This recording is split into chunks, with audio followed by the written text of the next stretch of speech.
2.0 session. I'm Kumi Seto from Forbes Japan, and I'm honored to be your moderator.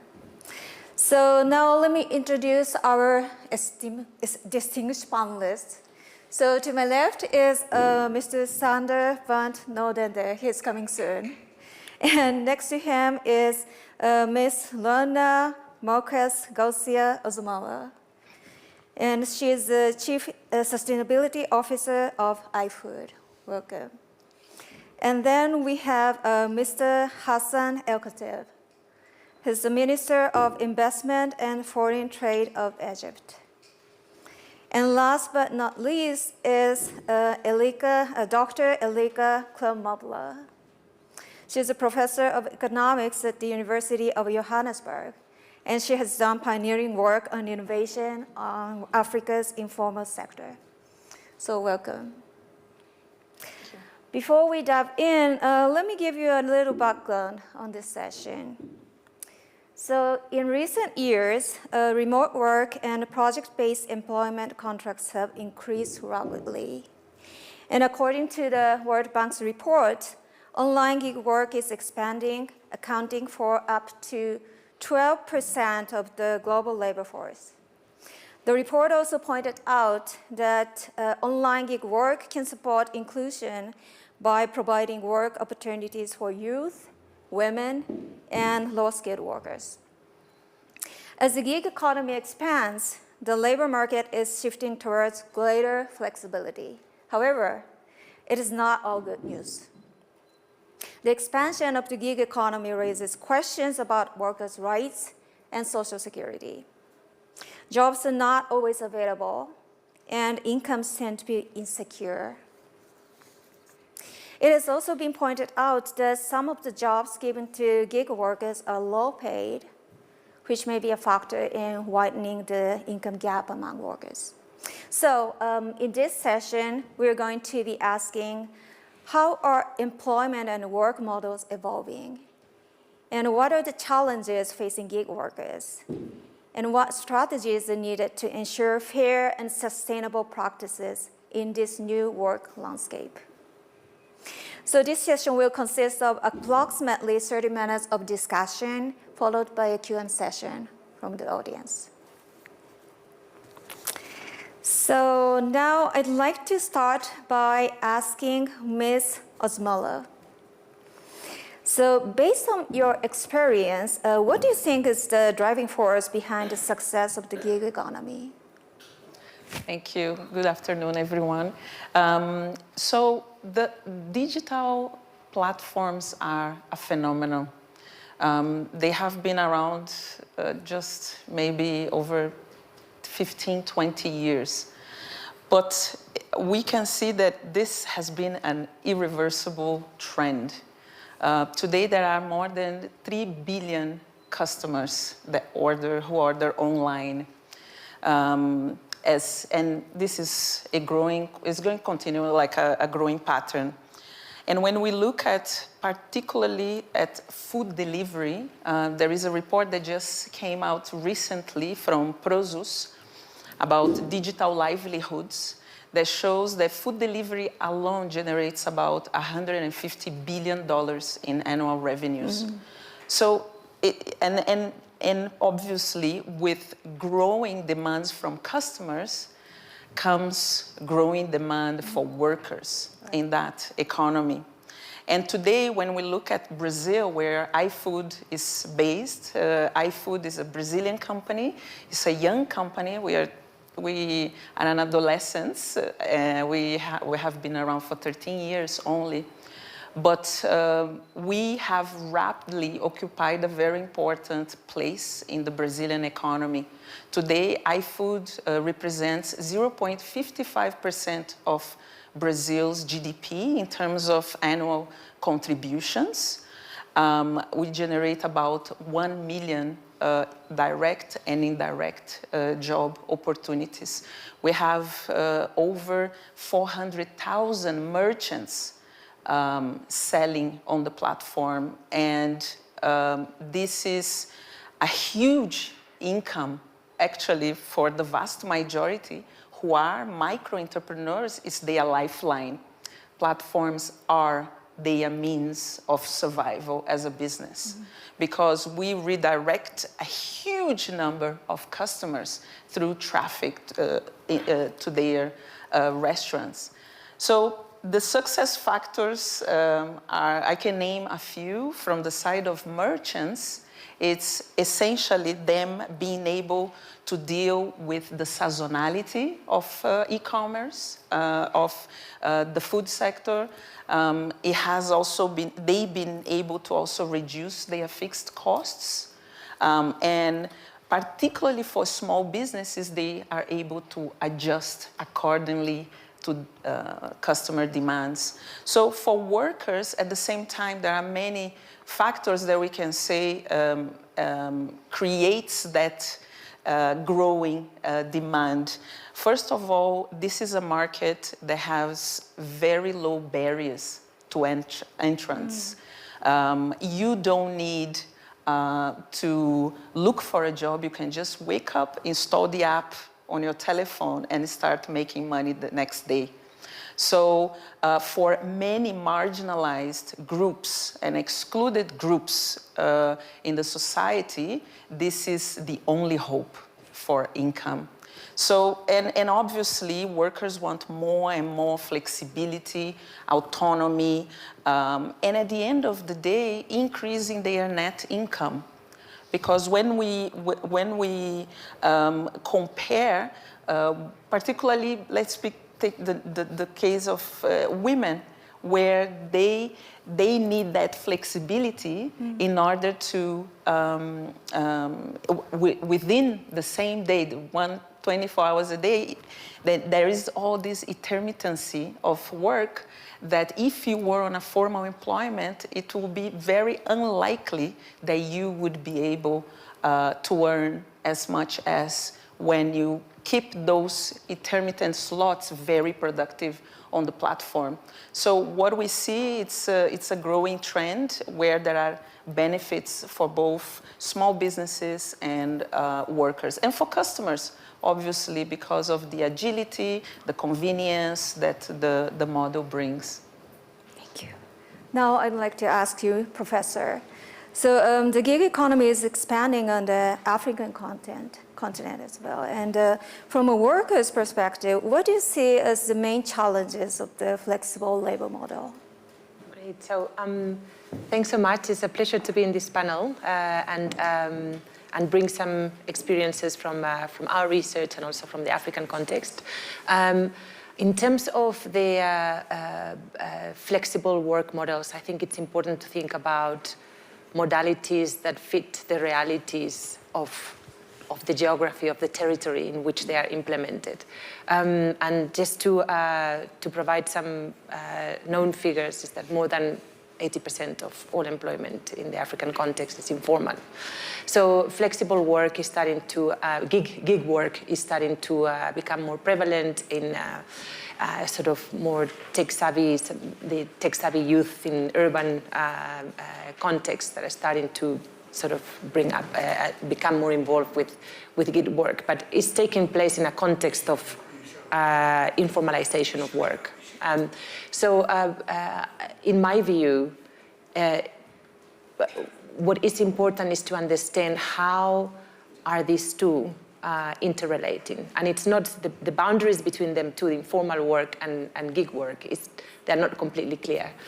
So you can see, for instance, in transport services, you can see very blurry boundaries between, the formal aspects of the gig work that you get from working on a digital platform, like getting regular payments and standard international standards and having to have a license to operate your vehicle and things like that. There's some formal elements to that activity, but sometimes it's combined with some informal practices of informal work. And I think it's important to consider that, the context, because then in that sense, gig work may provide this hybrid pathway towards formalization, and it sort of allows to insert elements of formal processes into what otherwise would be informal work.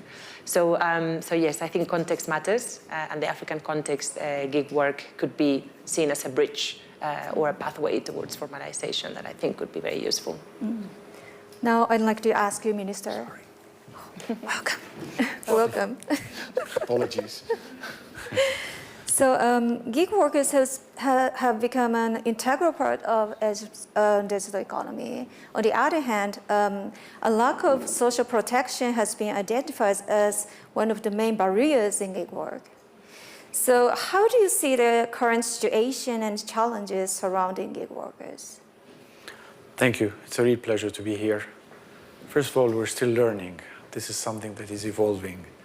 And I think the whole remote working started with COVID, and we were struggling at the beginning, and we discovered after some time how efficient it is and how actually hybrid is something that is actually very productive, and it addresses a lot of the points that address societal and communities and inclusion that are very important.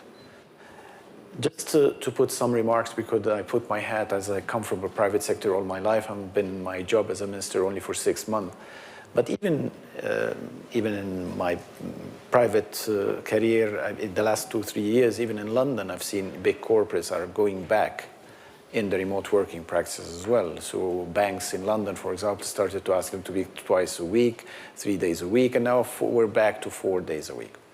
But anyway, we need to figure out, because this is an evolving, as I said, trend. As we heard, the gig economy or the remote working hinges on the digital economy.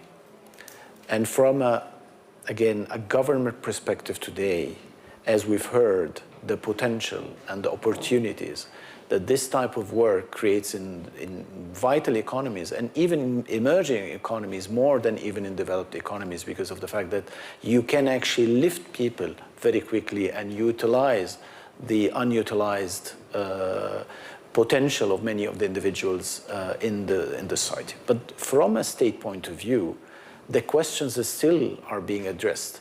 How can we deal with this? One, we need the infrastructure. You need several infrastructures. So one is the tech infrastructure. You need to provide not only the depth that you would find in your Wi-Fi, the connectivity, but lots of the connectivity across the system. But you also need a legal infrastructure to address these points. We're talking about virtual companies. We're talking about virtual establishments. How can we deal with these organizations? How can you deal with the startup or scene with your rigid, very old establishment that has been put 30, 40 years ago? I mean, in my country today, if you need to set up a company, you need to have a physical premise. Do we need this? Of course not. You need to have a PO box for something. And why do you need it even? Again, the third, what's the social impact? You mentioned something about pay, about security, about fair pay. Who can judge all of this? How can you address the tax point of view? So all of these topics are still, in my view, are under discussion. It's not something that is ready. And we discuss with many other countries, it's not something that we have a manual to address this. But let's take this into more on the entrepreneurship in general. And the same topic applies. How do you deal with entrepreneurship, startup companies? How do you, in my view, my view is that we need to make sure that the government is away from them at least for 3, 4, 5 years, up until they are profitable. Because if you start doing the supervision with your very old systems of supervision, and again try to look what they're doing, and you look at their financials or whatever, you will kill them. So imagine now these are discussions that we're having. How can we have a provision where, okay, you're off the hook, we're not going to touch you up until you're in the green? These are some of the ideas that we're trying to contemplate into this. But it's all about, the problem is governments is all about regulation. And we're talking about the formal, but again, we're talking about the informalization of these sectors that are very important to bring, because in my view, and I fully agree, they add to your GDP. They add a lot to your diverse economies. And let me give you the final point on this. The potential is huge. The potential is you actually export services globally. And I would want to see my country attracting, putting regions where you can actually host the gig economy to work for any company in the world, but they are exporting a service. And let's put a framework, and again, regulation is a bad word, but let's put something that would govern this to give them the autonomy and makes an attraction for people to come and rent apartments, have an ecosystem that is friendly, and actually give a boost to the economy. So this is, again, it's, in my view, these are some of the ideas that from a government perspective, we need to think differently. We need to have out-of-the-box ideas to deal with a really very, very new topic. Again, we have not even bundled artificial intelligence and other topics that would complicate matters for the complication that you put into the gig economy as well. Now, Mr. Nodent, you're the CEO of Randstad, and you're the expert of the employer market. So how are traditional work models evolving in today's labor market to adapt to current trends, economic conditions, and changing employee expectations? Well, first of all, apologies for being late. I was watching the address by the new president of the United States, which was, I must say, an interesting experience, and I guess I'll leave it with that, because if you get me going on that, then we're totally going to derail the discussion here. No, so we have looked, and as we have done over the last decades, and it's a piece of research, it's called Work Monitor, and we've just launched it in Davos the other day. What are employees looking for? Mm-hmm. And this year, 2025, was a marquee year in the sense that for the first time in the decades that we have done this research, work-life balance now scores a little bit higher, but higher than compensation. So that's just an interesting milestone. It's not the case everywhere. It's not the case in Latin America, it's not the case in Africa, it's not the case in APEC, but let's say in the developed world, or in the mature markets, I should say, it's clearly there. This means that whilst you would say that the labor market has been challenging over the last couple of years after COVID, there was a massive peak. Now the market, the number of vacancies has come down, the hiring rate has come down, the quit rate has come down, so the market is stuck. And you see indeed employers saying, well, come back in the office 5 days. The employees are not saying that. They say, we want something that works for us. Exactly. For us, not for us as a group, but for me as an individual. And that means I want to work for a company of which the values and the purpose are aligned with my personal values. I want the work-life balance, and that translates into flexibility. One comment on flexibility. The employees on average say 3 days per week in the office works for me. The employers say 3.5 days works for us. On average, that means the employers are a bit more skewed towards the 4 or 5 days, whereas the employees are a bit more skewed to the 3-4 days. So I think this whole debate effectively is going to settle down over the next year or so. We do have a different impression, because we read in the newspaper about JP Morgan and Amazon and other companies say, come back 5 days in the office. But there are as many companies, and Randstad is one of them, that say, well, we can work it out together. And I'm sure ultimately Amazon and JP Morgan will also work it out together. I live in New York, and you can see on the streets of New York now there are a lot more people, especially in Midtown, where JP Morgan and all the other businesses are, than a year ago. That will go up a little bit more. But I think if I'm a very good employee of JP Morgan and I say to my boss, would you be okay if I work from home on Friday because I have to finish this report or whatever? I think chances are that my boss would say, yes, you're fine, you're good. So I think we can work that out. Then the other big thing that employees are looking for, and they are very consistent in that, is a sense of community at work. That means a workplace where they can feel comfortable, a workplace where they can be their best because they don't have to think about anything else than work, because they don't have to leave anything by the door. And employees are very vocal about that. Now, obviously, the new administration in the United States has a different view on that.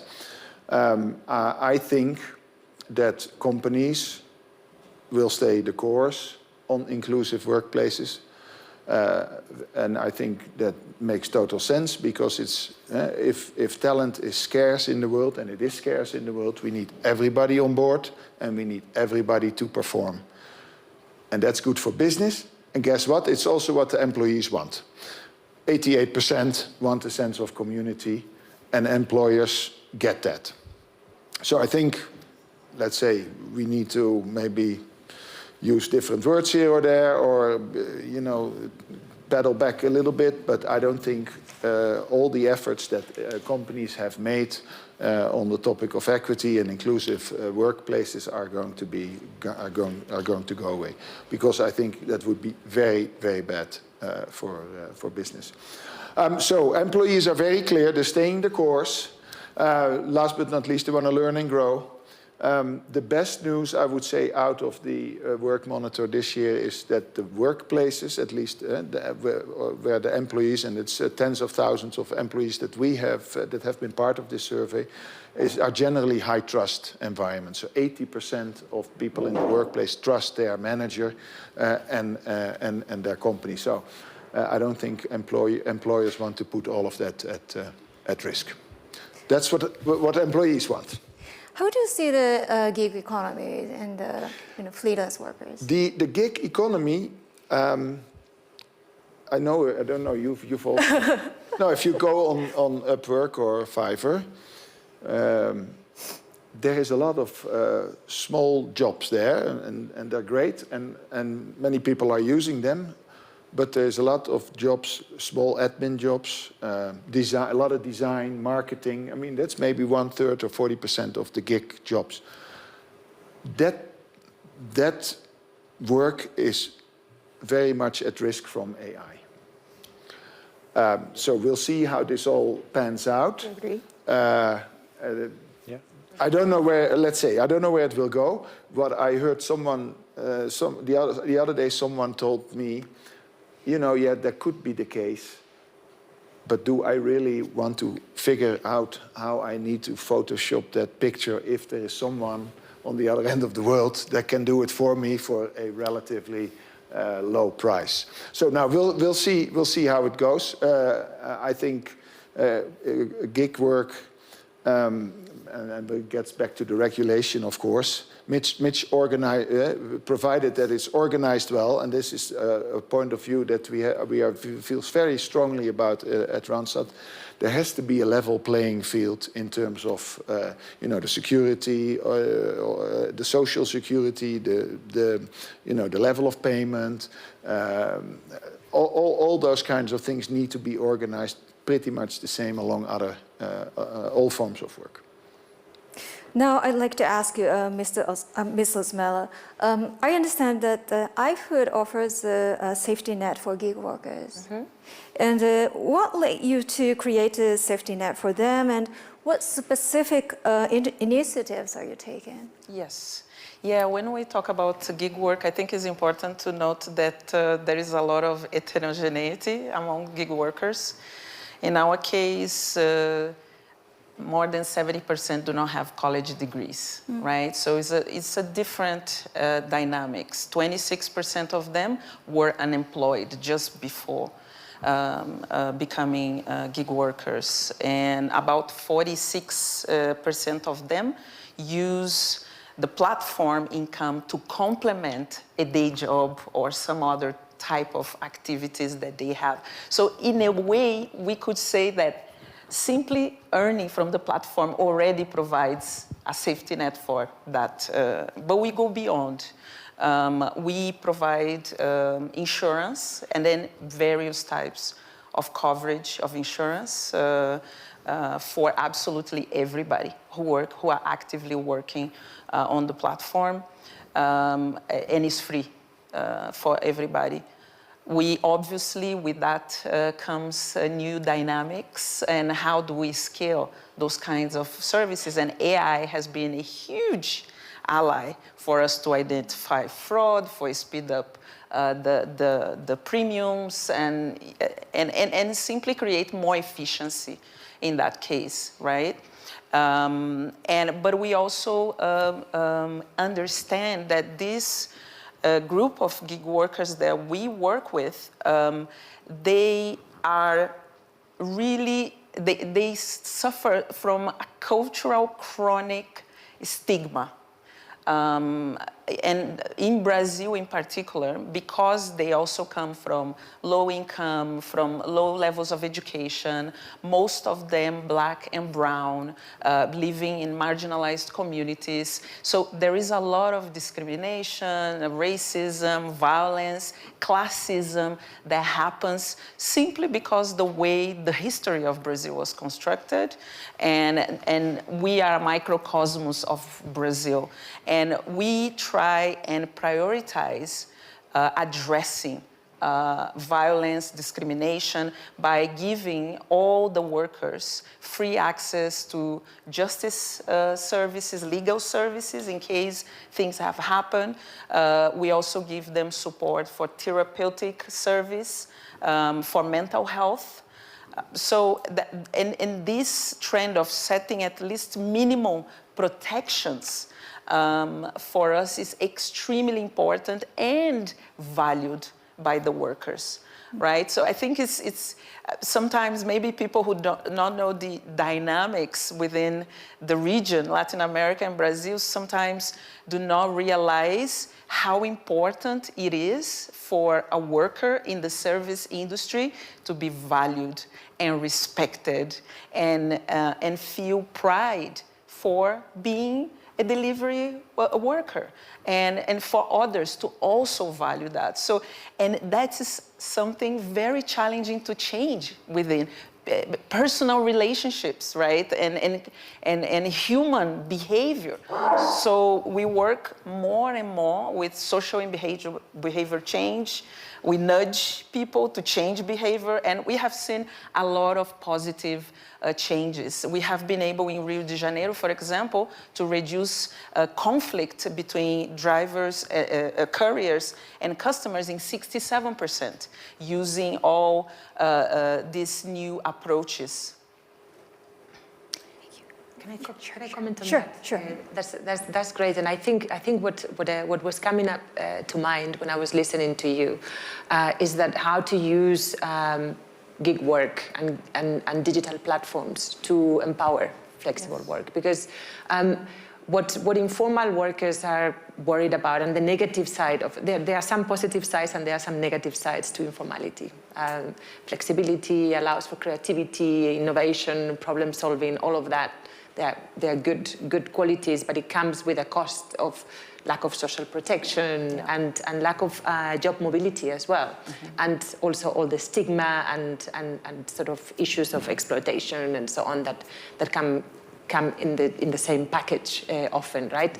And I was thinking how to use these digital platforms as a way of empowering these workers, and you've described it really nicely. And you know what workers want is to have this portable, for instance, social protection schemes that you can take from one job to the next, micro contributions to pension plans, support with upskilling and onboarding training, things like that, that allow you to not only be empowered and have that decency in the space of work being respected, but also allow you to have that mobility and social mobility and job mobility.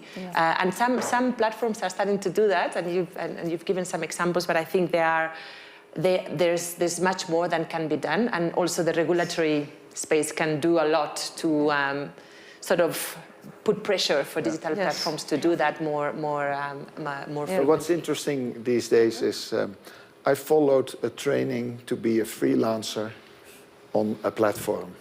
It was from an Indian guy on a podcast, 25 minutes. He said, no, lesson one, I mean, there's so much out there these days that, I mean, the platforms have a role to play, but an entrepreneurial gig worker can find their own way in all this, in all of this. It's very, very interesting and exciting even, I would say. The first lesson was, by the way, pretend to be a customer on the platform and learn how that works. So put yourselves in the shoes of the client. Yeah, we do that all the time. That's great. Yes. Do deliveries as well. Be on the restaurants. Be a customer. Just live with exactly. And see what's important. And understand the dynamics. Exactly. But also there was a sectoral story to what you say. There's a sectoral story, so it's not the same for graphic designers. Exactly, food delivery. Food delivery. And there's also a geographical story that you said in Rio. Yes. So there's a local combination of actors and organizations and negotiations that have taken place at the local level that have managed to deal with that sector, with that locality. And I think that maybe points out to where the solution lies in all this. To the point of regulation, if I just might add, I think it's important to, I like to understand the gig work in 3 phases. Right? I think at the beginning there was a lot of excitement with the technology, what the technology could bring, right? It's adding value, it's creating convenience, it's creating opportunities for people to just, make money really quickly, but at the startup level. As we grow as companies, then it comes the questions from the government, as you said. Taxes. Exactly. How do we regulate this? How do we deal with this? Exactly. And I think you said something super interesting, that let's not use old frameworks to govern new things. Absolutely. We need new frameworks to govern this. Absolutely. And we have been a huge advocate for regulation that can balance, right, this value creation that the platform work brings to all the stakeholders in the ecosystem with those protections. That's why we are doing what we are doing on the protection side, because we cannot wait for regulation to catch up. We have to just do something. And I think for us it has been a huge learning. If I may just, again, a couple of comments. One, on the stigma, it's exactly what you described in Brazil is exactly what we see in Egypt today. It's exactly the same. The recognition and the respect for these type of jobs. The second point as well is, again, we've seen, again, these are new topics, the ride-hailing, for example. Who would pay for the medical insurance or any type of support to those? I mean, I wouldn't say names of these big ride-hailing mechanisms. Whose responsibility it is? And this is a debate that sometimes the government will actually take the side of actually the gig, or not in this case, the people who put their time, part-time, and we need to support you because these big names, big companies need to actually provide you the minimum support, minimum pay, at least for the number of hours that you put into that job. But as I said, it's evolving. And I go back to your study, or it's again, when I look at my son who works in software, the number one thing you said is actually work-life balance. It's definitely now for him, after 3.5 years or almost 4 years, being cracked down with no work-life balance whatsoever, he would move job immediately for lower pay, but in a good place with a good community, with a good, and actually his dream job now is to go to Indonesia and just work remotely. So you see, it's happening. But that's why when I started saying, now I'm in government for the past 6 months, it actually, okay, there is a market for this. I mean, these younger generation that are doing fantastic job, and actually with these, in these jobs, artificial intelligence would work against some jobs and actually for some jobs. If the software engineering would take AI in their hand, they will actually be much better. And they can work remotely from anywhere in the world. And for them, okay, if he's in London or in Europe, Northern Europe, okay, I need a sunny place. It's Indonesia, Egypt, Morocco, whatever. Then as a government, okay, I want to create that ecosystem for these highly talented, techie geeks to come and be in my place. So I want to see it as an advantage because they are actually exporting service. So. And the nice thing about the Future of Jobs report that the forum just launched is that it's there. The research is there. Flexibility makes people happier. Oh, yeah. And I think that's across the board. It doesn't matter if it's the low educated or the highly educated. Flexibility adds value to people's lives. And efficiency as well. And exactly. So exactly. And it has research on productivity. So we cannot. We will have to advance on what are the rules of this new game that makes people happier. Yeah, absolutely. I could not agree more. We have introduced a platform here, not here, but in the United States for factory workers. Yeah. They can select the time of their own shift. Wednesday I cannot make it, it's my grandma's birthday, so I go Thursday. Guess what? They select the shifts not at 9 o'clock in the morning when they used to call us. No, Wednesday evening when they are working from home, and they love it. It's fantastic. I'm sorry. We have 3 minutes left, Oh, yeah. so I would like to have some questions from the audience.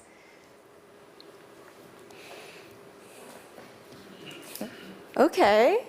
Then I have one question. We have one. We have one. Oh, Could you please? There's always a bit of a pause. Thank you. Thank you so much for this engaging conversation. I wonder if you could pull out your crystal balls and look into the future. I'm curious what you think the influence of gig work will be on more formal employment, either in your countries, in the United States. Will there be trends of adopting some of the things that people like about gig work into more traditional jobs? well, I can give it a go. I think the whole distinction between gig, freelance, temp, permanent. It's all going to blur. And we heard it a couple of times. Sometimes people have a permanent job and they drive an Uber car in the evening, or they have 3 days per week work and they do on Upwork or another platform.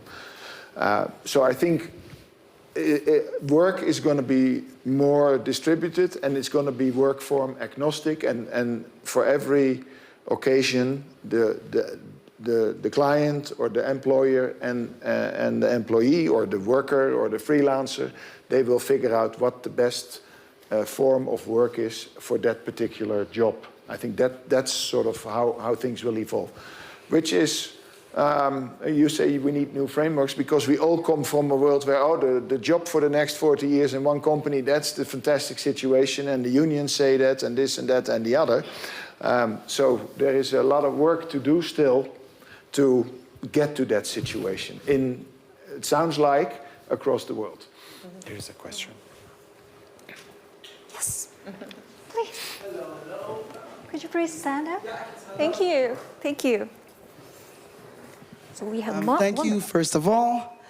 My question is simple, or kind of simple. What happens now with workers after they've been working in gigs for their whole lives? Is there a way to create, worker journeys, employee journeys that bring their benefits, that bring their pensions with them to the end? Because the precarity of gig work it's freeing now, but it can be a punishment later. How do we deal with that? Yeah, I can give a go on that. In our case, we know that 90% of the workers work less than 90 hours per month. So the way Social Security is set today, it's not, they achieve the minimal threshold in order to benefit from the Social Security as it is today. So we have been a huge also advocate on let's bring the discussion of portability of benefits. Most of these workers work not only for one platform, but sometimes to 5 or 6 different platforms. Let's be able to design something that works for the future. And the other thing that we are investing a lot on is on upskilling of those workers. So today, iFood already represents 2.5% of all GED takers. The GED is the high school examination. We do see a role for us to play, nudging and incentivizing and engaging workers to think about the future.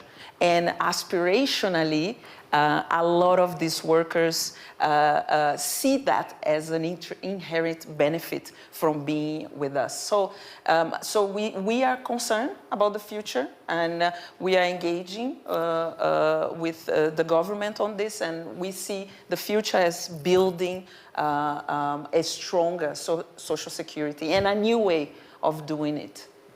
Okay, so we're running out of time, and it concludes our session. Thank you so much for joining us, and have a great rest of the day. Thank you.